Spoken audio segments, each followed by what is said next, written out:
Today, we've got something really exciting. We are going to be puncture testing these different drop-in lithium batteries to see what happens in worst case scenarios. We've got 5 different brands of lithium-ion batteries, and you'll see that they're already all torn down. In the previous video, we did some serious testing on these batteries already in normal performance circumstances to see how they perform compared to each other. We were particularly curious to find out how the really cheap Chinese batteries compare to something like the Battleborn, and the results were really interesting. Today, however, we are going to be puncture testing the individual cells and the BMSs to where they break and find out what happens when things really go wrong. Quick disclaimer before we get going, Battleborn Batteries is and has been a sponsor of this channel for many years, and we personally use these batteries to power our entire off-grid lifestyle, including everything you see here today. However, this test is being done independently. This is my shop, my lab, and I'm making the decisions as to how these tests are being performed, and Battleborn does not have any say over the outcome. We're going to be doing all the tests the same way on all the batteries, so it all should be fair.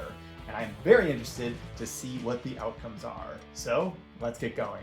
All right, so the first test that we're going to be doing here is an overvoltage test on the BMS. I've got a set of power supplies here, and I'm going to be turning up the voltage with the cell's shut off. So the pack is already 100% charged, and this has shut it off. It's not allowing any charge into the batteries. We're going to turn up the voltage and see where this BMS fails. When do these FETs break down and allow current to come across? What that means is that if this is in series, this battery could eventually overcharge if it ends up with an overvoltage failure. But we're going to find out when and where and if these BMSs fail. Let's crank up the voltage. Let me pause here for a sec. As I was editing this, I realized that I didn't quite explain what we're going to be doing in these next few minutes. Now, I know you're excited to see the damage testing. We're going to get there. But this piece is important because what we're doing is we're seeing when the BMSs fail, when the batteries are in series. If you use them at, say, 48 volts, what's the likelihood that something is going to cause the BMS to break? In the previous video, we tested the BMSs in all different aspects, but this is actually going to break them. And if it breaks them, it could allow the batteries to overcharge, which is one of the things that could cause something very similar to what we're going to see in the damage testing later on. Bear with me a few more minutes. We're going to take a look at overvoltaging these BMSs. First up, we've got the Dakota Lithium. Let's go ahead and start bringing the voltage up. And we'll be able to see on my current meter, or on my display here, when current starts to flow if it breaks down. 66, 21. There it is. All right, we've got 50 watts into it. I heard a pop. So about 110 volts. All right, up next we've got the Lion Adventure 100 amp hour battery. We've got it fully charged. You know it's fully charged when it starts shutting down the voltage, and you can just overvoltage it and it just keeps going. It's not pushing any current into the pack. So here we go, up on line energy. Interestingly, we're already seeing some current cross into the battery. As we increase, there's more bleed on this one. There's 60 volts.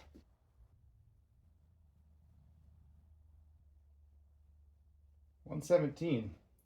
That's as high as I can go, and it's still holding it back. Gotta be a little careful because we've got a shock hazard here now. Measure the voltage on the cells real quick. The cells are at a comfortable 14.15. Wow, it's holding back the whole 117 volts and hasn't been damaged. That's pretty incredible. All right, next up, we've got the Battleborn. Hooked up, all far charged up, ready to overvoltage. 21 volts and climbing. There's 60.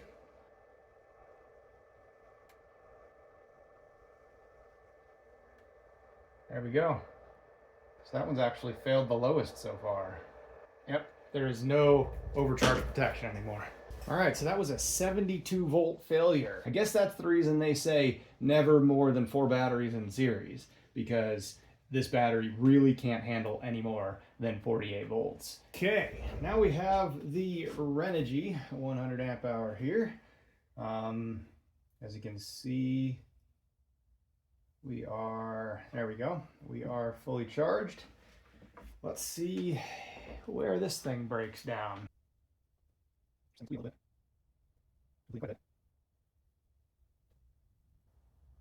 About 90.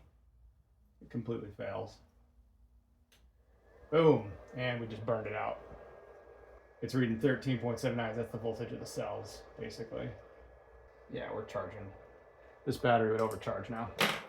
The last battery in our overvoltage test is the LiFeP04. This was a super cheap $250 Chinese battery that we've been testing. If you watch the previous video, you'll notice that we burned out the BMS on the previous one already. This is a different battery. I've opened it up so that we can basically test it the same way. All right, here we go on the overvoltage. 18 volts, 20 volts.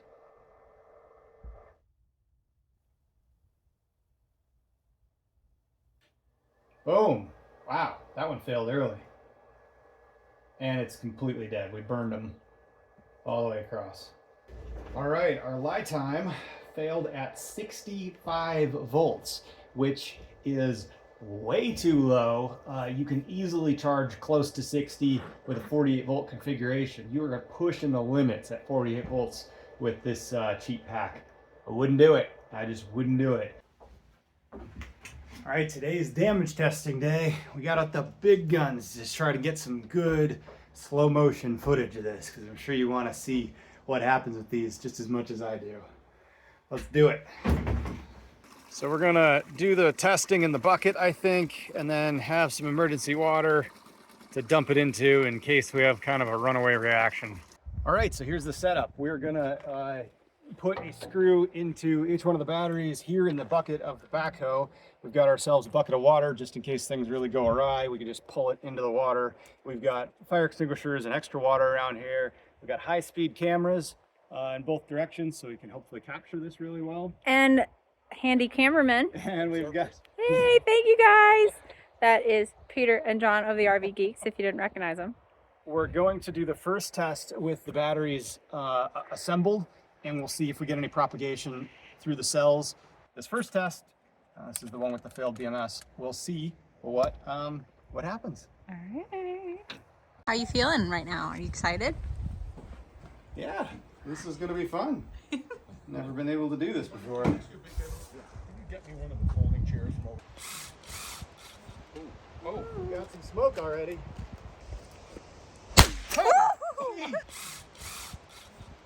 Oh, we got some smoke.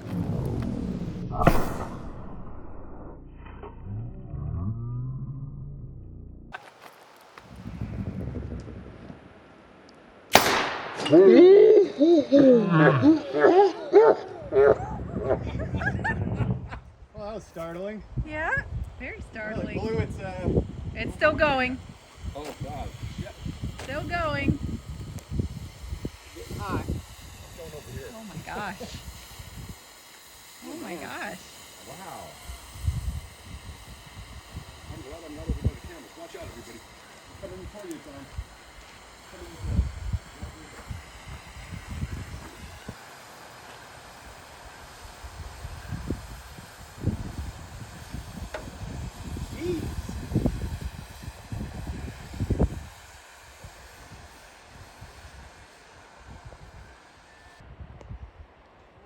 I was going to say, how long can you hold your breath? Boy, you catch the tiniest whiff of it and it smells terrible. 700. No way. Still? Yeah. You should be careful how close you get to that. Yeah, please set that down soon. Just in case. I'd hate for that to blow up in your hands. And you probably would too. On to the next one. Next up, we got the Battleborn. We're going to use a slightly smaller screw this time so that we don't penetrate all the way through and hit the other one, but long enough that we are going to make it all the way through the individual cell. We're just going to put one screw in, one cell, just like the last one, as if a screw went through a wall, and hit the battery. Rolling.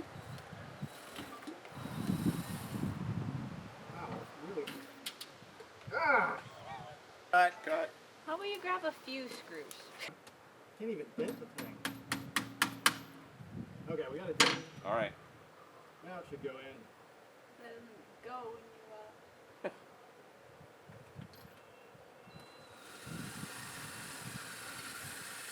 Oh.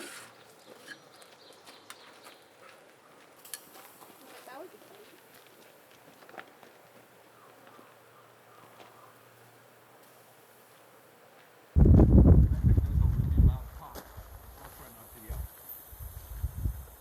It's 220 degrees.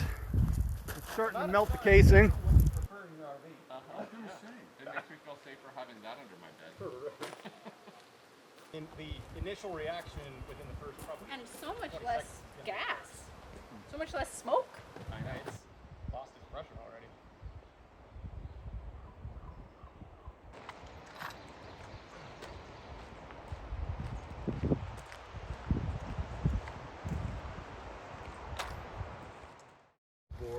All right, here's our lie time after about 20 minutes. You know, for the price, you really expect it to. It's still over 500 degrees, guys. Wow.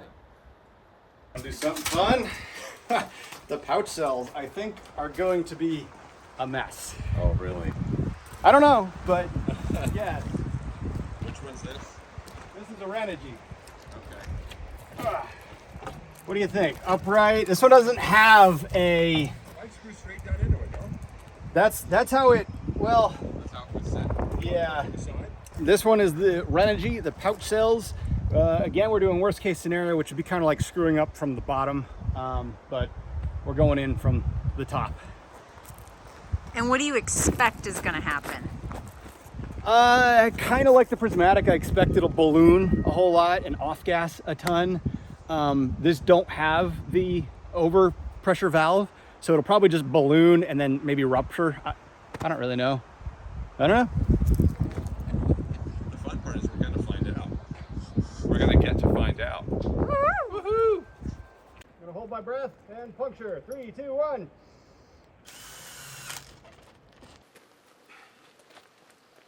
Oh.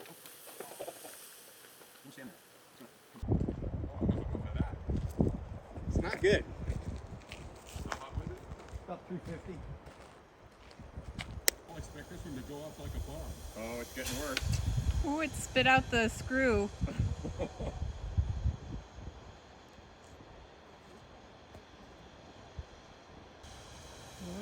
Gain in speed.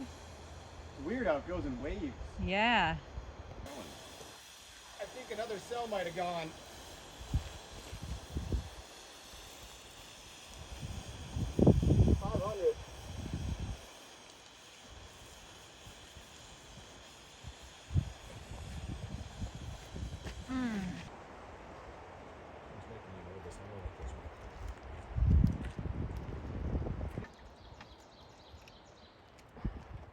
What a mess. I still think we ought to wrap you up in tires like a Michelin man. Oh, it's on Whoa, fire. Tom, It's on fire. Tom! Down! Can we just let it burn for a bit, see what happens? What else are you going to do? Put water on it. I can pour water on it. Yeah, we got 800 degrees on it now. Both these are rolling.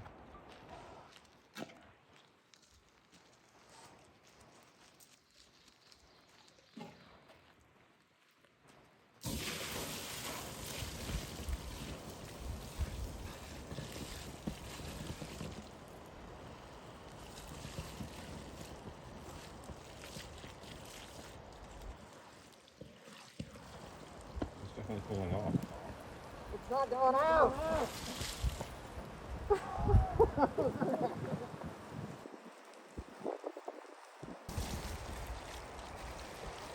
Don't short it out, okay? So much energy in it, it could just spread throughout the whole thing.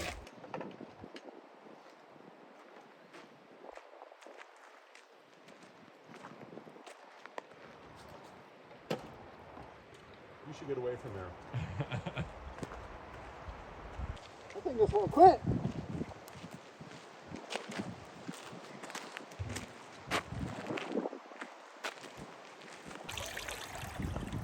Oh, God. It's gross. Let's just leave it in there. Okay, you stay there. Stop pushing it. Stop. We'll do the Stop next monkeying with it. Dakota Lithium, another cylindrical cell. 3, 2, 1. Where does it want to go? Did the cell fall out?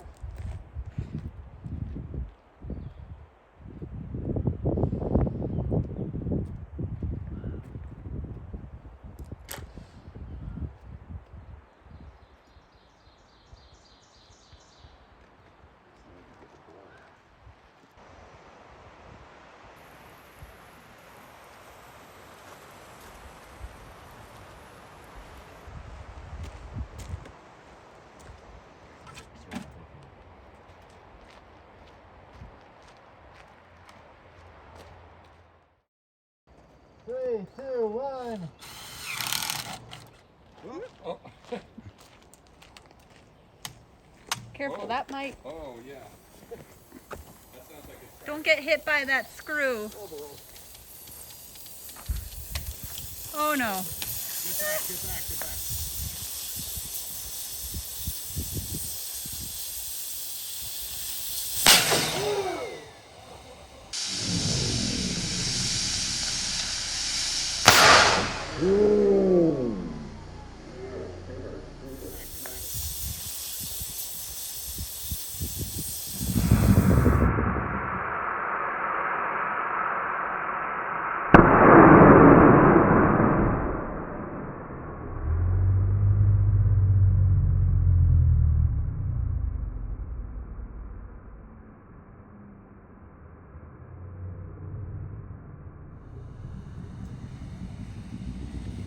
Well, that wasn't pretty.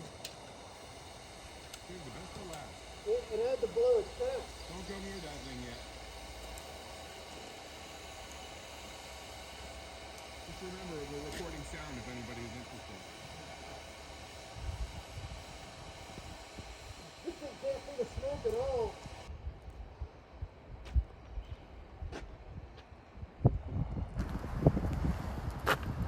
It is still 500 degrees. I can feel the heat off it.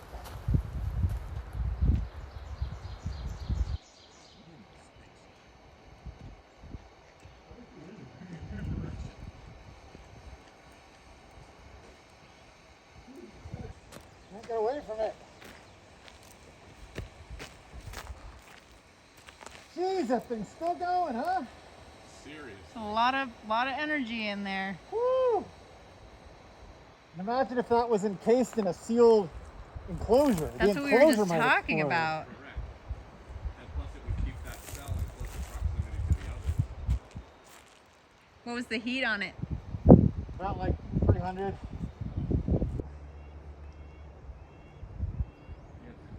Yeah, yeah. Run, Peter, run! Now here's the final product. The LiTime's definitely dead. The Lion's dead. Both the Battleboard and the Dakota technically still work. I would say the Renogy is dead. It's been hours and it's still bubbling. It smells terrible. All right, well, here's the carnage. It's the next day. It actually rained last night and I had these sitting outside. We obviously don't want these inside or anywhere where there could be a fire issue. So they're even a little worse for wear.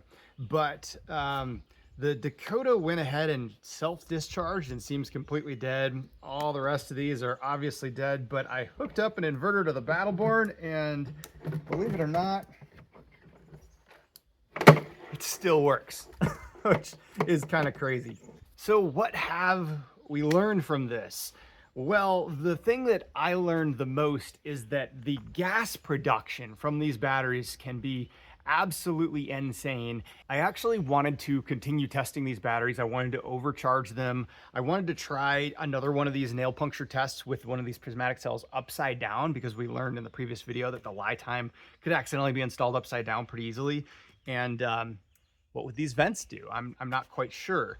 They bulged out like crazy, and I'm really afraid these cells might actually rupture in a pretty violent fashion. But I've decided that I don't want to do any more testing with these because the gas these produced was really nasty. And it's really important that you know kind of what this looks like and smells like. If you ever have something go wrong with your batteries in an enclosed space, in an RV, in a garage, you really don't want to breathe this stuff. And we'll talk about that in a minute. First of all, the smell. You can detect the smell of a battery going bad in the very, very smallest volumes. It's really easy to detect. I think of it smells to me kind of sweet, almost like a bubblegummy smell. I think John said it smelled like a little bit of kind of like a caramely smell. Caitlin just said it smelled toxic. But if you smell something, and especially if you see a gas, get out. Do not breathe these vapors, especially in an enclosed space. The reason for that is that what these batteries produce is toxic. We've basically learned that fire is, pretty unlikely with a lithium iron phosphate battery. I wouldn't say that's the case with the pouch cells necessarily, but I think we always kind of knew that was a bit of a risk. We've talked about that a bit in the past videos. I was really surprised that it propagated through the pack like it did. But the gas production, particularly with these prismatics and the pouch cells, is significant. And there are some constituents, primarily hydrofluoric acid, hydrogen fluoride gas, that can possibly be released from these batteries. And that, I'll let you look it up, it can create really bad burns, it can damage your lungs, it can damage your eyes. Luckily, in the outdoor environment, it is a hydrogen-based gas, and a lot of what we saw coming off these batteries was rising really quickly because there's a lot of hydrogen, and hydrogen is lighter than air and rises. Hydrofluoric gas is lighter than air as well. It's in closed spaces when you really need to be careful. There's also carbon dioxide, carbon monoxide, and dozens of other compounds that are released from these batteries when they start to decompose. Now, I did some reading. There was actually a really great paper released in the Journal of Energy Storage, I believe. I will put a link in the description below that dives into what happens with the different types of batteries and the gases they emit. I want to pause one more time and explain a little bit more. I know what I said in this sounds really scary, but these batteries do not off-gas normally. They are normally completely safe unless they start to decompose, and that's usually only in a fire or catastrophic situation like we created here. They do not off-gas, they are completely safe, and even the materials they're made from are generally considered safe. They can be thrown away without creating a toxic mess. There's no lead, there's no other things that are awful unless they have cobalt. And some batteries, some NMC batteries like in electric cars do have cobalt, and that is toxic. But lithium iron phosphate is non-toxic and safe in most scenarios. This is absolutely worst case. Now, luckily, this type of catastrophe is unlikely. This type of thing can happen, obviously, with a puncture. It can happen via an overcharge. It could happen if the battery is engulfed in flame in a fire itself. But like we've seen here, the cylindrical cells produce far, far, far less gas. And the paper I read actually basically said the same thing. As for why, I'm not 100% sure, but I think a lot of it had to do with the temperature that the cells actually reached. Also, the sheer volume of electrolyte within the cells is far, far smaller than what we're seeing in these giant prismatics. These prismatics, though, got so hot, they decomposed the electrolyte. That's what's causing that gas, it's electrolyte decomposition. And the electrolyte's actually what holds the lithium. It's the lithium salt. And that's critical for how these batteries function. But boy, these prismatics were just terrifying going off. And I think once again, that kind of points out the safety of the cylindrical cells in a general pack use case. I think that a puncture like this in one of the cylindrical cells would be extremely unlikely because it was hard for me to actually get these screws into these cells to begin with. If a nail went in here, a screw went in here, most likely it's just going to slip off these cells. I suppose if it went into the end, it would be easier, but still less likely than hitting with prismatic or the pouch cells. The cylindrical cells also dissipate their heat so much more rapidly. Even if we were overcharging this battery or it had another heat source, it's more likely that these cells are going to be able to dissipate their heat and not decompose that material as rapidly or aggressively as these big prismatics. So that's my biggest takeaway, is the gases from these are nasty, and if you ever have something go wrong with your battery, you definitely want to get out. Second biggest takeaway is that, once again, I think we've determined the Battleborn to be basically the safest of the batteries out there right now. And I'm the most comfortable with having this in my living space. Nonetheless, if you smell a funny, sweet, toxic smell, get out. Also, if you do have off-gassing, call the fire department, let them know it's lithium iron phosphate batteries. They'll be wearing full respirators and masks and things to protect themselves. Now, one thing I did want to do, and again, I didn't get an opportunity, is to actually try to ignite that big plume of gas from one of these and see if it would burn. I think it would. There's a lot of hydrogen in there. This one obviously did ignite, and it was incredibly hard to stop its burn. But even though it was submerged in the water, and I mean, it bubbled for 24 hours. I think it wasn't a burn necessarily, it was just decomposition of that material, and it had already propagated through all these different cells. As far as the BMSs and the cheap lifetime battery, once again, we saw the BMS fail at a much lower voltage. That plus the prismatic plus the pack design, I just really can't recommend this battery. This Li-ion Energy, it's still an expensive battery, but that prismatic still just kind of concerns me a little bit. With regard to the BMS functionality, the previous video I go into a lot more detail about testing the BMSs themselves. In this one though, we obviously broke all the BMSs, and this lifetime just failed way too low. The Battleborn surprised me and was a little bit lower than I probably would have liked to see, but still well within a safe range to operate up to 48 volts. You don't want to use these batteries higher than 48 volts, however. Li-ion was surprised I couldn't break it, so I'd assume this could even operate higher voltages, but again, stick with whatever the manufacturer says the batteries can do. I wouldn't even run the lifetime at 48 volts, to be honest. It failed way too soon. There's not enough wiggle room. Even though the BMS doesn't really work great in this battery, you really just don't want to push it. So stick with 12 volts with these cheap ones. Overall, this has been a fascinating test, and now I've got a bunch of junk that I don't know, I'm going to throw in a bin, and then I got to figure out how to recycle batteries. That's kind of another thing that we need to figure out how to do. The recycling programs are getting better. People are figuring it out. And we're also going to be moving to kind of different chemistries and different technologies in the future. Maybe we'll see less hydrogen fluoride gas production. Solid state battery technology will obviously reduce that significantly more. That risk we just have to live with right now. Like I said, this scenario is extremely unlikely. I think having a gasoline fire in your car is more likely than having this happen, and probably far more dangerous. So we've learned to live with gasoline. I think we can learn to live with these batteries for now. As a whole, once again, I'm still sticking with my recommendation as the Battleborn as the general all-around safest and best performing battery. Our previous video talked a lot more about how it performed with regards to performance and longevity design. As always, thank you so much for joining us here on Morton's On the Move and all of our crazy adventures, whether travel or here testing out batteries. We hope that you guys subscribe, hit that like button, really helps us out, and we'll see you all down the road. Bye everyone.